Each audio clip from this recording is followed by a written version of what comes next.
प्रश्न संख्या 4 है हमारा। आकृति में डी एफ, ये देखो डी और ई समांतर है एसी के, इसलिए इसको हाईलाइट कर लिए है। ठीक है, ये इसके समांतर दिया गया है। और डी एफ, ये वाला डी एफ ये समांतर है ए ई के, ए और ई के। तो सिद्ध करना है हमें बी एफ समांतर में एफ ई, ये वाला बी एफ ये समांतर है किसके, वो ये थेल्स प्रमेय से लिखें। ठीक है, बी एफ डिवाइड में ई, बी एफ डिवाइड में F E equal to B E divide में ई और सी, ई सी है, ये हमें सिद्ध करना है।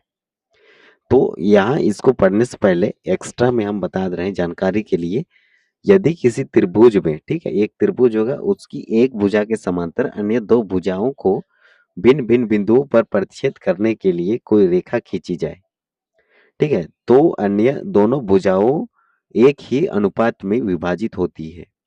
जैसे कि ये एक त्रिभुज है और एक भुजा के समांतर एक भुजा के समांतर अन्य दो भुजाओं के बीच में, ये दोनों भुजाओं के बीच में एक के समांतर रेखा खींची जाए प्रतिच्छेद करते हुए। ठीक है, तो वह रेखा जो खींचा गया है वो अन्य दोनों भुजाओं को समान अनुपात में विभाजित करेगा। ठीक है, और इसे हम लिखेंगे ए डी डिवाइड में डी बी इक्वल टू लिखते हैं ए ई डिवाइड में ई सी, वही को हम इधर लिखें नीचे में।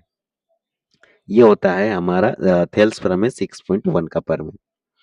अब इसी के अकॉर्डिंग इधर भी सॉल्व करेंगे। तो सिद्ध करना है हमें बी एफ डिवाइड में F E equal to B E divide में ई सी, ये वाला को हम यहाँ पर लिखें। ठीक है, अब त्रिभुज एबीसी में दिया गया है, ये वाला ए बी और सी में क्या दिया गया है, तो हमें दिया गया है डी ई समांतर है ए सी के, ये वाला डी और ई समांतर है ए और सी के।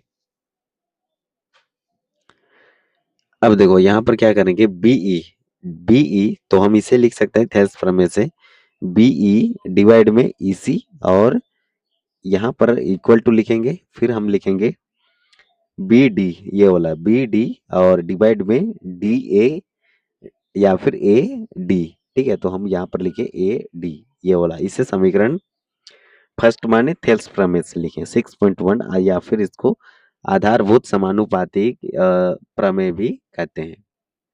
अब पुनः हम लेंगे, पुनः बी ए ई में, ठीक है, ये वाला बी ए ई में, अब ये वाला त्रिभुज लेंगे और यहाँ पर भी देखो, यहाँ पर भी बनेगा हमारा, ये मध्य बिंदु से खींचा गया एक रेखा, तो यहाँ पर बनेगा हमारा बी एफ डिवाइड में F E equal to B D divide में डी ए, इसे समीकरण सेकंड मानेंगे।